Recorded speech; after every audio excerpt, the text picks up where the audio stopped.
Our planet killer cannon failed in the middle of a fleet battle. The human fixed it by hitting it with a wrench. Commander Vextar of the Calothian Imperial Navy had seen a lot of strange things in his 42 years of service. He had witnessed stars collapse, watched entire fleets vanish into quantum rifts, and once saw a Drexalian lieutenant accidentally teleport himself into a cargo hold full of frozen seafood. But nothing, absolutely nothing, had prepared him for the moment when his flagship's primary weapon system decided to throw a tantrum in the middle of the biggest space battle of the decade. The bridge of the Titan's wrath shook violently as another volley of plasma fire slammed into the shields. Red warning lights painted everything in shades of crimson and desperation. 23 of the finest engineers in the Calothian fleet were currently screaming at each other in the cannon's maintenance bay, their 6 arms, 4 tentacles, and various other appendages flailing in what Vextel could only describe as organized panic. Status report. Vextel Vart barked, his throat sacs inflating with barely controlled rage. Chief Engineer Kelvorath, a 7-foot-tall mantis-like creature with compound eyes that reflected every screen on the bridge, clicked her mandibles in frustration. Sir, the plasma coil matrix has suffered a cascading dimensional feedback loop. The quantum stabilizers are out of phase, the antimatter containment fields are fluctuating, and the targeting computer thinks it's a toaster. Fix it. We are trying, Commander. The main coupling assembly has locked itself into a configuration that should not be physically possible. According to every manual, diagnostic program and physical law, we know this weapon should be operational, but it is not. We have run 17,000 simulations, and none of them explain what is happening right now. Vextel's secondary heart skipped a beat. The planet killer cannon was not just any weapon, it was the weapon, the kind of gun that made entire enemy fleets reconsider their life choices, the kind of gun that had won the Battle of Thorax Nebula, destroyed the Crimson Armada, and once accidentally carved a smiley face into a moon because someone sneezed during target practice. Without it, the Titan's wrath was just an oversized, very expensive target. And speaking of targets, the enemy fleet, those thrice-cursed Vorgothan raiders, were closing fast. Their dreadnoughts were already charging their own weapons, and Vextel could practically hear their commander laughing across the void of space. In the corner of the engineering deck, barely visible through the chaos, stood Jack Porter, human, engineer 3rd class, the only representative of Earth currently serving on a Calothian vessel, and quite possibly the least concerned person in the entire sector right now. Jack was leaning against a bulkhead, arms crossed, watching the alien engineers swarm over the massive cannon like ants on a broken picnic table. He was drinking something from a metal container that smelled vaguely toxic, which Vextelfor had learned was called coffee, a human stimulant that seemed to be equal parts liquid and emotional support. Vextelfor had never quite understood why Command had insisted on including humans in their military integration program. Sure, Earth had joined the Galactic Coalition 3 years ago, and yes, they had some interesting technologies, but everyone knew humans came from a death world. Their planet was a nightmare of extreme weather,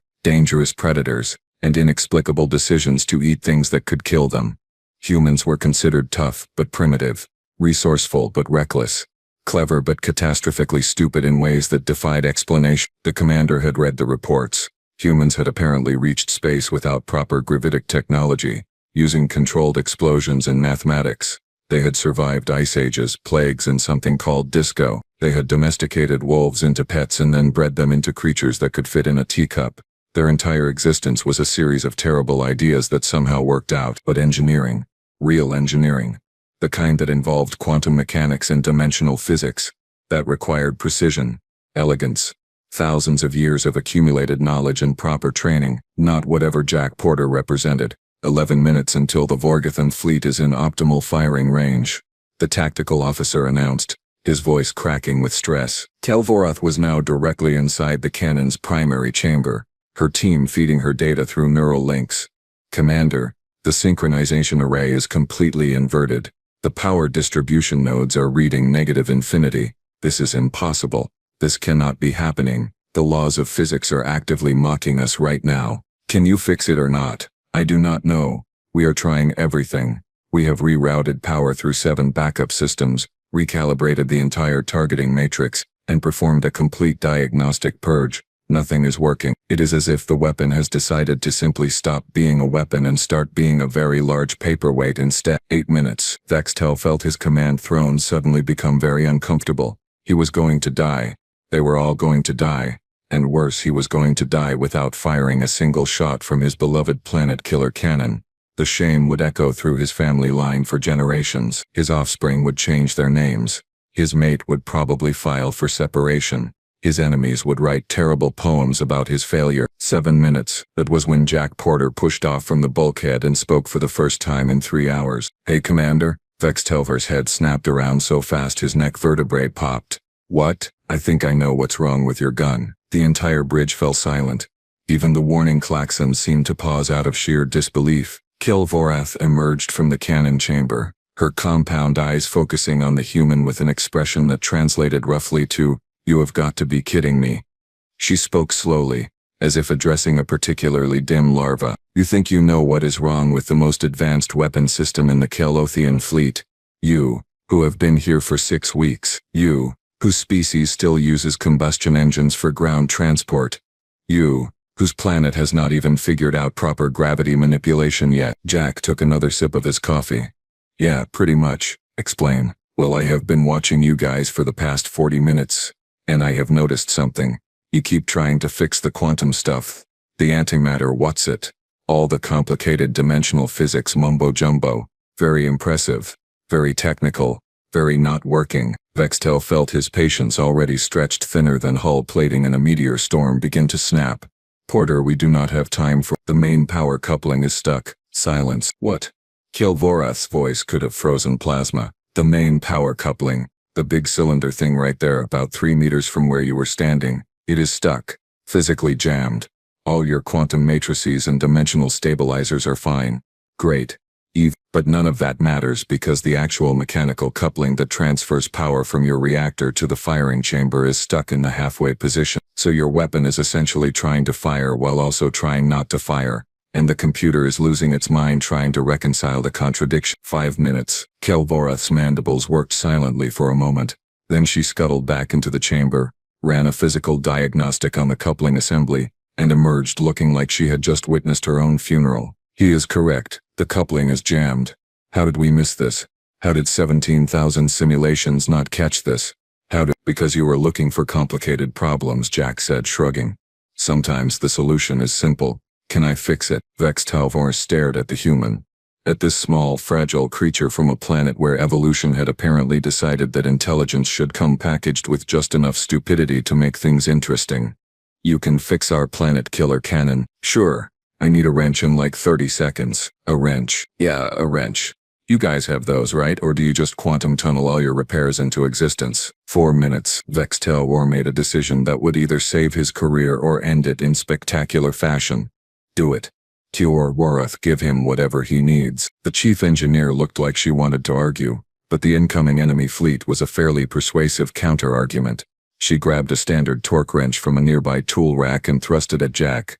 "If you break my cannon, human, I will personally throw you out the nearest airlock." "Fair enough." Jack walked, not ran, walked to the cannon's primary chamber. He moved with the kind of casual confidence that suggested he either knew exactly what he was doing or had absolutely no idea and was just too stubborn to admit it. Vextelver had seen that walk before on human diplomatic envoys who were about to propose something either brilliant or catastrophically stupid. The entire engineering crew parted like water watching this tiny death worlder approach their most prized weapon with a single wrench and audacity. Jack knelt down beside the power coupling assembly, examined it for exactly 3 seconds, and then did something that would be talked about in Calothian engineering circles for decades. He hit it. Not a gentle tap, not a careful adjustment. He pulled back the wrench and struck the coupling assembly with enough force to make the entire cannon ring like a bell. Clang. Nothing happened. Jack adjusted his grip, planted his feet, and hit it again, harder. Clang. Still nothing. 3 minutes to optimal firing range, the tactical officer shouted. Kelvorath's voice was a strangled whisper. "What is he doing? Is he attacking our cannon? Is this a human declaration of war? Are we being sabotaged?" Jack ignored everyone, focused entirely on the coupling. He examined it from another angle, muttered something in English that the translators helpfully rendered as "come on, you stubborn piece of junk," and then struck it a third time in a very specific spot, at a very specific angle, with what could only be described as percussive fury. Clang. The coupling assembly shuddered, groaned, and suddenly spun into its proper position with a satisfying thunk that resonated through the entire deck. Every screen on the bridge turned from red to green simultaneously. The weapon systems began their startup sequence with a harmonious hum that sounded like a choir of angels, assuming angels were into massive destructive firepower. The quantum stabilizers aligned, the antimatter containment fields locked into perfect phase, and the targeting computer remembered that it was, in fact, not a toaster. Total time elapsed. 12 seconds. Jack stood up, dusted off his hands and returned the wrench to Kelvorath. Your coupling was stuck on the third engagement tooth. Happens sometimes with mechanical systems under stress. A little kinetic encouragement usually does the trick. The chief engineer stared at the wrench like it was a holy relic. You hit it. You fixed our planet killer cannon by hitting it with a wrench. Well, yeah. Sometimes the old ways work best. But the diagnostics, the simulations, the quantum analysis, all very useful for complicated problems. This was not a complicated problem. This was a stuck mechanical part. Different toolbox. Vextel found his voice, though it took effort. Tactical. Do we have firing solutions? Yes, Commander. All primary targets locked. The weapon is fully operational and actually performing better than baseline specs. I do not understand how that is possible, but I am not going to question it right now. Fire. The Titan's Wrath's planet killer cannon fired for the first time in 3 hours. The beam that erupted from the forward array was not just destructive. It was personally offensive to the laws of thermodynamics. It crossed the space between the Calothian flagship and the lead Vorgothan dreadnought in 1.3 seconds, struck the enemy vessel directly in the reactor core, and converted roughly 500,000 tons of military hardware into its component atoms. The explosion was visible from 3 star systems away. Vextelvar allowed himself a small smile. Again, the cannon fired twice more in rapid succession, each shot precisely targeted, each impact catastrophically effective. 2 more Vorgothan dreadnoughts ceased to exist in flashes of light that briefly outshone local stars. The remaining enemy vessels, suddenly and understandably concerned about their continued existence, executed the fastest retreat jump in recorded military history. The battle was over.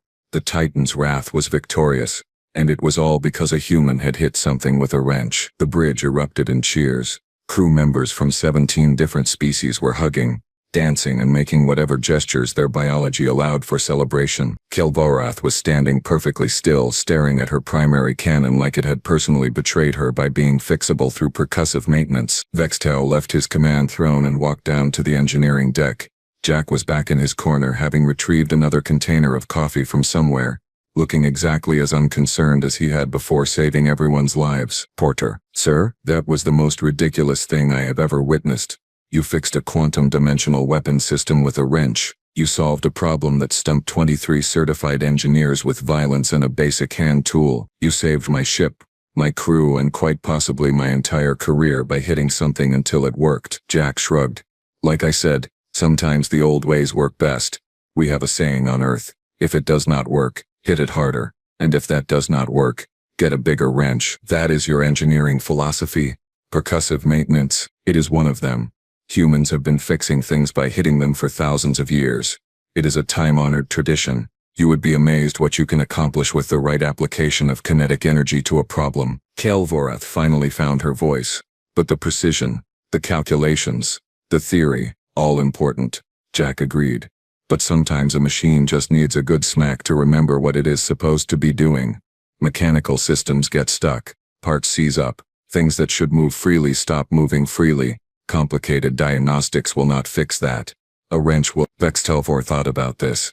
He thought about all the times in his career when he had encountered simple problems but had assumed they must be complicated because the equipment was advanced. He thought about the human tendency to approach problems from unexpected angles, to see solutions that others missed because they were too busy being clever. He thought about the fact that humans had survived on a death world not because they were the strongest or the fastest, but because they were adaptable, creative, and willing to try things that seemed stupid right up until they worked. Porter, I owe you an apology.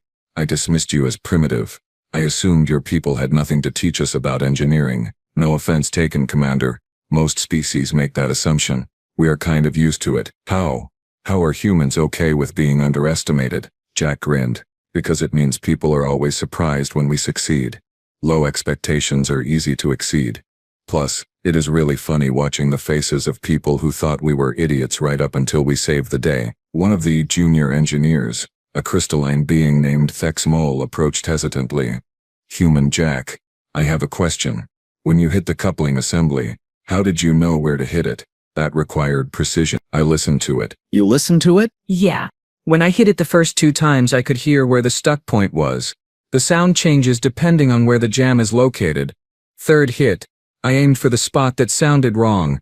Came free pretty easy after that. Kilvoroth's mandibles clicked rapidly, which Vextel recognized as her species' equivalent of a headache. You diagnosed a mechanical failure through auditory analysis, using hits with a wrench as your diagnostic tool? Sure, you can learn a lot about a machine by listening to it. Engines, weapons, coffee makers, whatever.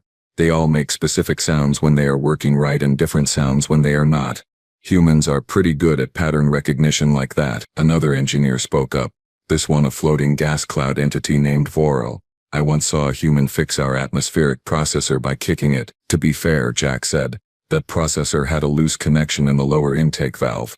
A solid kick would absolutely fix that. The humans said they knew it would work because they, quote, had the same problem with their refrigerator back home, end quote. Refrigerators and atmospheric processors use similar compressor technology. Makes sense. Vextel was beginning to understand something fundamental about humans.